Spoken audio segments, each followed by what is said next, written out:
Imagine the following scenario. Rome, 3rd century AD. On one side, Zeus and the entire Olympian pantheon, gods who had ruled the empire for over 1,000 years, celebrated in marble temples, honored with blood sacrifices, feared and worshipped by emperors and slaves alike. On the other, a Jewish preacher crucified in a distant province, whose followers claimed he had risen and was the one true God.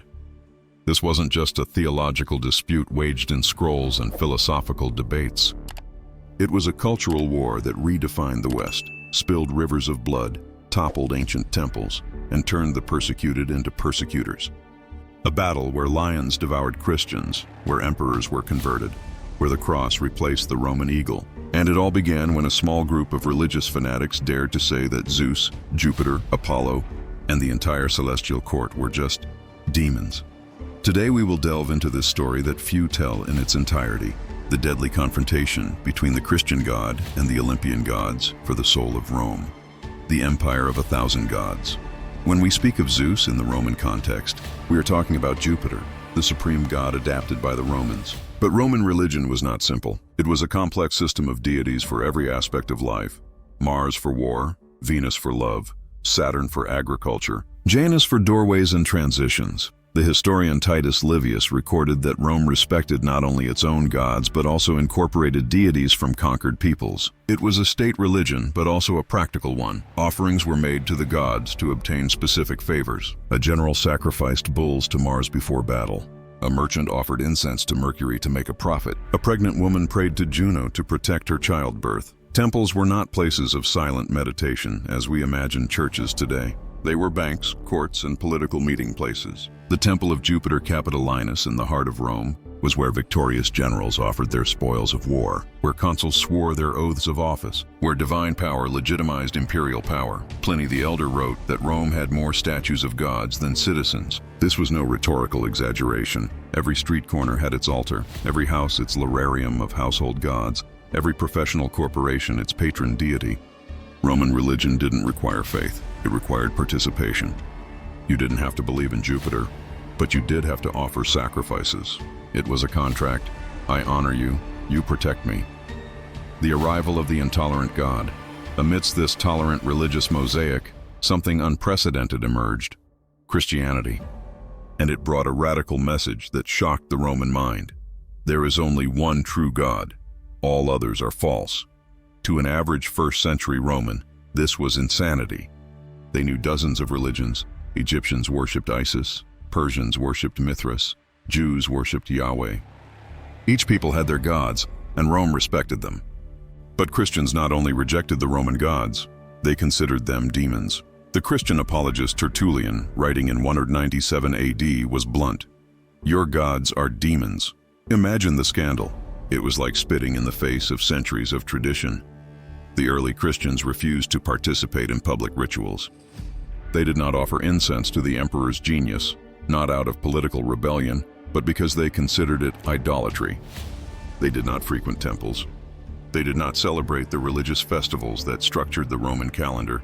Worse, they met in secret before dawn, in private homes or catacombs. They spoke of eating the body and drinking the blood of their god. They called themselves brothers and sisters, but intermarried. To the Romans, who valued civic transparency, all of this seemed like a dangerous conspiracy. The philosopher Celsus, in 178 AD, wrote an entire treatise attacking Christianity.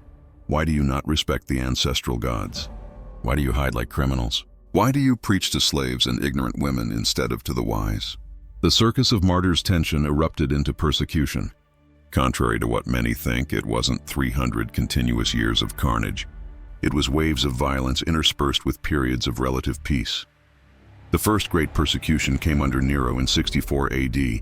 After the burning of Rome, he needed scapegoats. Christians served perfectly. They were already viewed with suspicion. Tacitus records, Nero dressed them in animal skins to be torn apart by dogs, or crucified them, or burned them alive as torches to light the night. But it was under Decius, in 250 AD, that the persecution became systematic. He issued an edict. All citizens must prove loyalty to Rome by sacrificing to the gods. Failure to do so was treason. Christians were forced to choose her, apostatize or die. In the amphitheaters, the spectacle was brutal. Christians were tied up and thrown to hungry lions while crowds cheered. Others were covered in tar and burned alive. Christian women were sent to brothels as a punishment considered worse than death. But something unexpected happened. Each Christian martyr created 10 new converts. Tertullian coined the phrase, "The blood of martyrs is the seed of the church." The more Rome killed, the more Christianity grew. People saw these men, women, and even children dying serenely, singing hymns, forgiving their executioners, and they wondered, what faith is this that is worth more than life? When the enemy became emperor, Emperor Constantine, after seeing a vision before the Battle of the Milvian Bridge, converted to Christianity. Or at least claims to have converted. The historical debate over his sincerity continues. The Edict of Milan legalized Christianity. For the first time in 3 centuries, Christians could worship openly. But Constantine went further. He began to favor the church. He donated property, exempted clergy from taxes, and financed the construction of basilicas. Pagan temples began to dwindle. Not by immediate decree, but by lack of imperial patronage. Pagan priests lost their privileges. The Temple of Jerusalem would never be rebuilt. The statue of Zeus at Olympia, one of the 7 wonders, was eventually destroyed. Under Emperor Theodosius, in 380 AD, Christianity became the official religion of the empire. In 391 AD, he outlawed paganism. Temples were closed, sacrifices banned, and traditional festivals canceled. The priests of Jupiter were rendered ineffective. The statue of the goddess Victoria was removed from the Roman Senate, a powerful symbol of an era that was ending, the last breath of the gods. Imagine the scene. 415 AD, Alexandria. Hypatia, a Neoplatonic philosopher and the last great defender of the pagan tradition, is dragged from her chariot by a mob of radical Christians. They beat her, strip her naked, and scrape her flesh with potsherds until she dies. Her crime? Teaching Greek philosophy and mathematics, representing the old intellectual order. The temples of Zeus, Apollo, and Athena, which had withstood 1,000 years of history, were converted into churches or destroyed. The statue of Olympian Zeus, created by Phidias and considered the perfect representation of the divinity, was taken to Constantinople, where it was consumed by fire in 475 AD. The pagan philosopher Libanius wrote in despair, "You tear down temples that guaranteed the greatness of Rome for 1,000 years, and then wonder why the empire crumbles." He was partly right.